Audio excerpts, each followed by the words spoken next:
الحمد للہ وکفا وسلام علی عبادہ الذین اصطفیٰ اما بعد فاعوذ باللہ من الشیطان الرجیم بسم اللہ الرحمن الرحیم وَإِذْ يَعِدُكُمُ اللَّهُ إِحْدَى الطَّائِفَتَيْنِ أَنَّهَا لَكُمْ وَتَوَدُّونَ أَنَّ غَيْرَ ذَاتِ الشَّوْكَةِ تَكُونُ لَكُمْ وَيُرِيدُ اللَّهُ أَن يُحِقَّ الْحَقَّ بِكَلِمَاتِهِ وَيَقْطَعَ دَابِرَ الْكَافِرِينَ لِيُحِقَّ الْحَقَّ وَيُبْطِلَ الْبَاطِلَ وَلَوْ كَرِهَ الْمُجْرِمُونَ صدق اللہ العظیم۔ سامعین و ناظرین، رمضان المبارک کے تقریباً وسط میں غزوہ بدر کا معرکہ 17 رمضان المبارک کو پیش آیا۔ غزوہ بدر کا یہ معرکہ حق و باطل کی پہلی جنگ ہے اور پہلی یعنی باقاعدہ لڑائی ہے، اور یہ سن 2 ہجری میں یعنی یوں سمجھ لیجئے کہ ہجرت کے 2.5 سال کے بعد یہ غزوہ بدر کا واقعہ پیش آیا۔ بدر اصل میں ایک گاؤں کا نام ہے، اور یہ گاؤں مکہ مکرمہ اور مدینہ منورہ کے بالکل تقریباً درمیان میں واقع ہے۔ وہ جو پرانی شاہراہ تھی، اب تو نئی شاہراہ مکہ مکرمہ اور مدینہ منورہ کے درمیان نئی موٹر وے بن گئی ہے۔ اس نئی موٹر وے سے پہلے جو ایک شاہراہ تھی، اس شاہراہ کے اوپر جب ہم سفر کرتے تھے تو وہ مکہ مکرمہ سے مدینہ منورہ کا فاصلہ جو تھا وہ گاڑی میں یا بس میں 5 گھنٹے کا فاصلہ تھا، اور تقریباً 2.5 گھنٹے کی مسافت کے بعد یعنی تقریباً بالکل درمیان میں مکہ مکرمہ اور مدینہ منورہ کے درمیان میں یہ بدر ایک گاؤں تھا، اور یہ اصل میں ایک وادی تھی، سمجھ لیجئے کہ پہاڑوں کے سلسلے کے درمیان یہ ایک میدانی علاقہ تھا، اور یہ وہ جگہ تھی کہ جہاں سے شام سے مکہ آنے والے اور مدینہ سے مکہ آنے والے ملتے تھے۔ وہ ایک یوں سمجھ لیجئے کہ ایک ٹرننگ پوائنٹ بنتا تھا۔ اس ٹرننگ پوائنٹ پر آ کر وہاں سے سمت جو ہے وہ تبدیل ہوتی تھی مکہ مکرمہ کی طرف، تو اس مقام پر یہ غزوہ ہوا، اور اس غزوے کو اس مقام کی وجہ سے اور اس مناسبت کی وجہ سے غزوہ بدر کہا جاتا ہے۔ اصل میں غزوہ بدر کی تیاری تو رمضان المبارک کے آغاز ہی سے شروع ہو گئی تھی، اور یہ بات بڑی اہم ہے کہ رمضان المبارک کو بھی اللہ تعالیٰ نے فرقان کا مہینہ قرار دیا، شہر الفرقان قرار دیا۔ رمضان المبارک میں نازل ہونے والے قرآن کریم کو بھی اللہ تعالیٰ نے یوم الفرقان کہا، اور رمضان المبارک ہی کے اندر یہ غزوہ بدر ہوا، اور اس غزوہ بدر کو بھی اللہ تعالیٰ نے یوم الفرقان قرار دیا کہ یہ بھی یوم الفرقان ہے۔ تو گویا اس کا مطلب وہ ہوا کہ قرآن کریم کا نزول بھی اسی ماہ مبارک رمضان میں شروع ہوا، جو فرقان ہے، حق و باطل کے درمیان، بینات من الہدی والفرقان ہے، اور اسی طرح سے یہ ماہ مبارک بھی ماہ فرقان ہے، اور اسی طرح سے یہ غزوہ بدر جو حق و باطل کے درمیان فرق قائم کرنے والا، حق و باطل کے درمیان ایک بڑی واضح لکیر کھینچنے والا جو واقعہ ہے، وہ بھی اسی ماہ مبارک یعنی رمضان المبارک کے اندر وقوع پذیر ہوا۔ اور سلسلہ یوں ہوا کہ اہل مکہ نے جب مدینہ منورہ رسول اللہ صلی اللہ علیہ وسلم ہجرت کر کے تشریف لے گئے اور مسلمان بھی وہاں سے چلے گئے،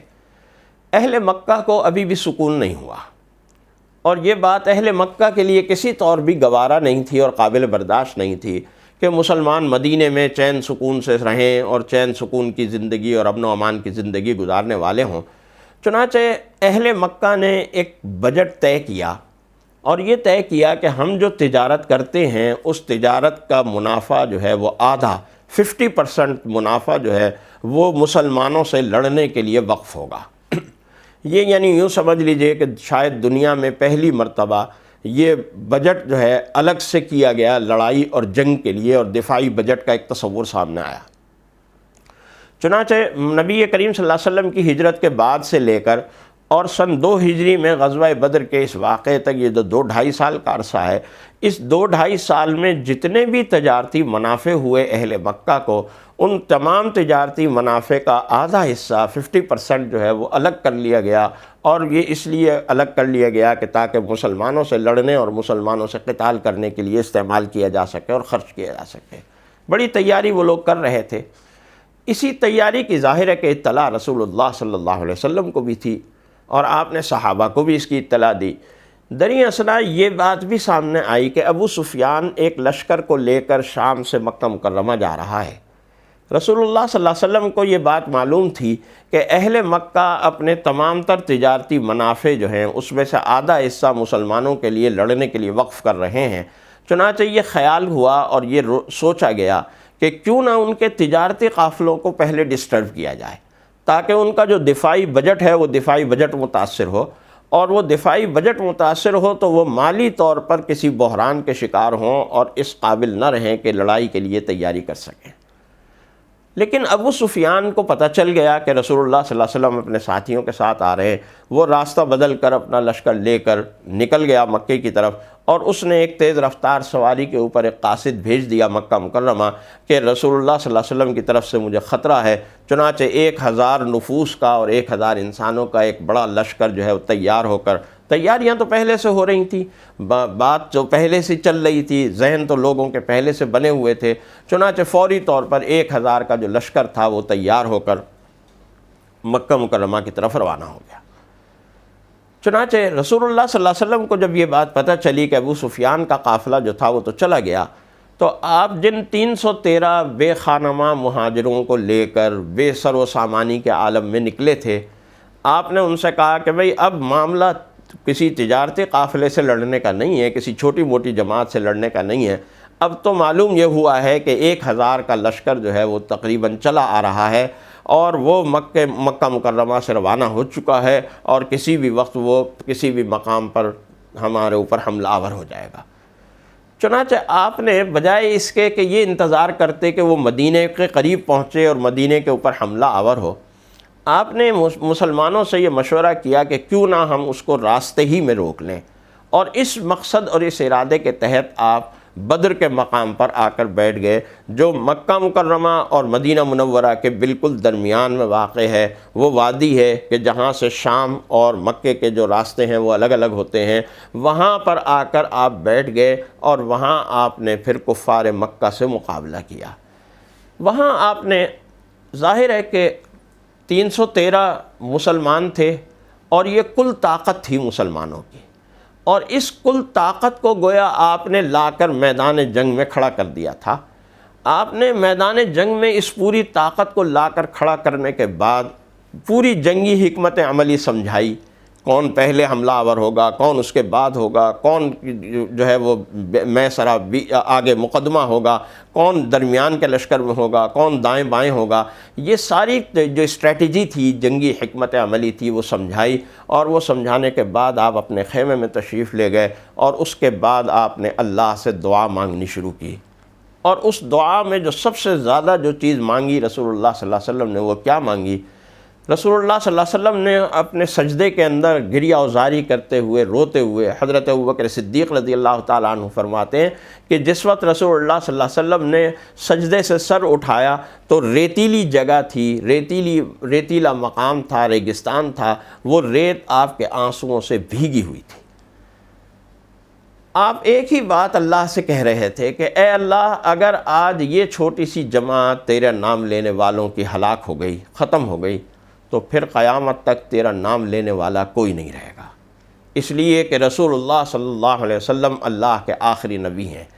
اللہ کے آخری رسول ہیں، اللہ کی آخری کتاب قرآن کریم نازل ہو رہا ہے، اللہ کا آخری دین اسلام نازل ہو رہا ہے، اور رسول اللہ صلی اللہ علیہ وسلم کی بعثت آخری بعثت ہو چکی ہے۔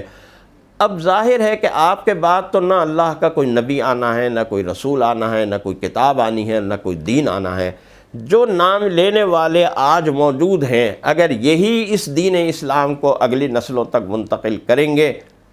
تو دین رہے گا، وگرنہ دین نہیں رہے گا۔ اور ظاہر ہے کہ یہ اگلی نسلوں تک جب ہی منتقل کریں گے نا، جب یہ خود زندہ رہیں گے، خود کچھ عرصہ زندہ رہیں گے، اور اب لوگوں کو دین پڑھائیں گے، لوگوں کو دین سکھائیں گے، تو اگلی نسل جو ہے وہ دین کا علم اٹھانے کے لیے تیار ہوگی۔ چنانچہ رسول اللہ صلی اللہ علیہ وسلم یہی دعا مانگ رہے ہیں کہ اے اللہ، اگر آج یہ چھوٹی سی جماعت ختم ہو گئی تو پھر قیامت تک تیرا نام لینے والا کوئی نہیں رہے گا۔